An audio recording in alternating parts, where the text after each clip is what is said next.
नमस्कार. सृष्टीतील प्रत्येक गोष्ट आपल्याला काही ना काही शिकवत असते. फक्त त्याच्याकडे बघण्याची आपली नजर पाहिजे. ती दृष्टी आपल्याला झाली तर प्रत्येक गोष्टीतून शिकता येतं. तसं आज आपण बघणार आहे की मधमाशीपासनं आपल्याला आनंदाचे काही धडे मिळतील का? तर असे महत्त्वाचे 3 धडे मधमाशीच्या आयुष्यातून आपल्याला शिकायला मिळतील, जे आपल्याला आनंदी करतील. पहिली गोष्ट जर तुम्ही एक बघितली असेल की मधमाशी ही नेहमी फुलांवरती बसते. एका फुलापासून दुसऱ्या फुलावर, दुसऱ्या फुलापासून तिसऱ्या फुलावरती. कारण तिला माहिती असतं मध कुठं मिळतं. तुम्ही कधी असं बघितलं आहे का की मधमाशी घाणीवर बसली आहे, मधमाशी कुठेतरी टेबलावर बसली आहे, कुठल्या सडक्या अन्नावर बसली आहे? कधी असं दिसत नाही.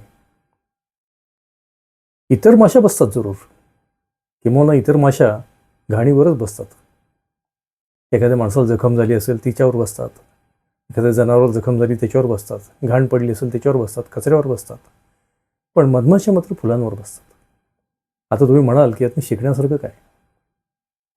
ते शिकण्यासारखं हे की जर आपल्याला आनंदी जीवन जगायचं असेल तर प्रत्येक गोष्टीमधल्या चांगल्या गोष्टीवरती आपण लक्ष दिलं पाहिजे. परिस्थिती असो, प्रत्येक परिस्थितीमध्ये काही ना काही चांगलं असतं. व्यक्ती असो, प्रत्येक व्यक्तीमध्ये काही ना काही चांगलं असतं. त्याच्या वाईट गोष्टींवरती आपण लक्ष देणं म्हणजे ते घाणीवरच्या माशी असल्यासारखं आहे आपण. आणि त्याच्या चांगल्या गुणांवरती लक्ष देणं म्हणजे आपण मधमाशी असण्यासारखं. हे दुसऱ्यांच्या बाबतीत जसं खरं आहे तर स्वतःच्या बाबतीत पण खरं आहे. आपल्यात सुद्धा कित्येक चांगले गुण आहेत, त्याच्यावर आपण लक्ष द्यावं. त्याच्याऐवजी आपण आपल्यामध्ये काय चुकीचं आहे, आपलं काय जमतच नाही आपल्याला, याच्यावर आपण जेव्हा लक्ष देतो तेव्हा आपण त्या घाणीवरच्या माशीसारखं काम करतो. आणि जेव्हा गुणग्राहकता असते आपल्यात तेव्हा आपण मधमाशीसारखं काम करतो. दुसरा महत्त्वाचा धडा मधमाशीकडनं घेण्यासारखा असा आहे की मधमाशा कधीही एकटं काम करत नाहीत, त्या समूहामध्ये काम करतात, लोकांबरोबर राहून काम करतात.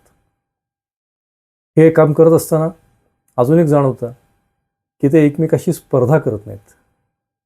तुम्ही कधी असं बघितलं आहे का की मधमाशा एकमेकाशी भांडतायत किंवा एखाद्या फुलावरती मध गोळा करण्यासाठी त्यांची आपापसात काही स्पर्धा चालली आहे? कधीही नाही.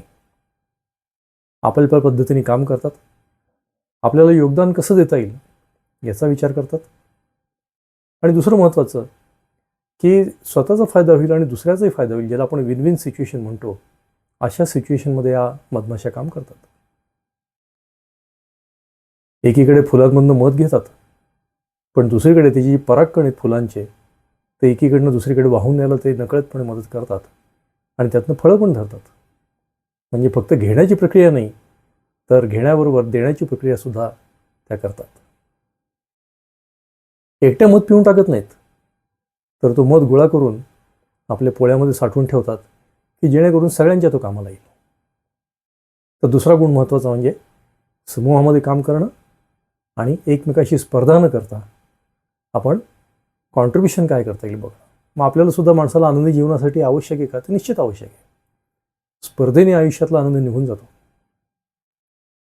एकटेपणामध्ये मी एकट्याचं बघीन म्हणलं त्यातनं आनंद निघून जातो. आणि जेवढं आपलं विश्व विस्तारतं, जेवढं आपण सगळ्यांसाठी विन विन सिच्युएशनमध्ये काम करतो, त्यावेळेस आपलं जीवन निश्चित आनंदी होतं. तिसरा महत्त्वाचा गुण मधमाशांचा असा आहे की ते काम करताना त्यांचं ध्येय अतिशय पक्कं असतं की आपल्याला काय करायचं आहे. आणि त्या दृष्टीने त्यांचं काम अतिशय नियोजनबद्ध चालतं.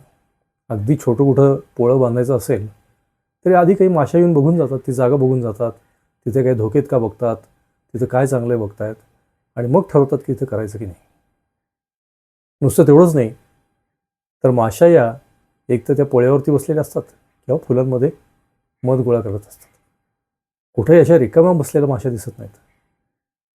तर आपलं सुद्धा जीवन जर आपल्याला आनंदी जगायचं असेल तर 2 गोष्टी आवश्यक आहेत. ध्येय पक्कं पाहिजे आणि त्या दृष्टीने आपलं जीवन अतिशय गतिमान पद्धतीने, अतिशय ज्याला आपण म्हणतो की व्यस्त असं, आपल्या ध्येयामध्ये व्यस्त असलेलं पाहिजे. असं जर जीवन असेल तर नक्कीच आनंद होतो. तर आपण 3 धडे आज मधमाशांपासून शिकलो. पहिलं म्हणजे सकारात्मक गोष्टींवरती लक्ष देणं, जसं मधमाशा फुलांच्या मधावरती लक्ष देतात, घाणीवर लक्ष देत नाहीत. दुसरी महत्त्वाची गोष्ट समूहामध्ये काम करणं की जिथे स्पर्धा नसेल, जिथे योगदानाकडे जास्त लक्ष असेल, आणि तिसरी गोष्ट ध्येयपूर्ण आणि नियोजनबद्ध असं अतिशय व्यस्त असं जीवन जगणं. या जर 3-4 गोष्टी आपल्या आयुष्यामध्ये आणल्या तर निश्चितपणे आपल्याला आनंदी जीवन लाभू शकतं. तर आज आपण हे मधमाशांकडनं काय शिकायचं हे कळलं. तर असे जर व्हिडिओ आपल्याला आवडत असतील तर आपण जरूर लाईक करा, सबस्क्राईब करा, म्हणजे तुम्हाला नोटिफिकेशन येत राहतील. आणि दुसरी गोष्ट, हा आनंद इतरांबरोबरही पोचवा.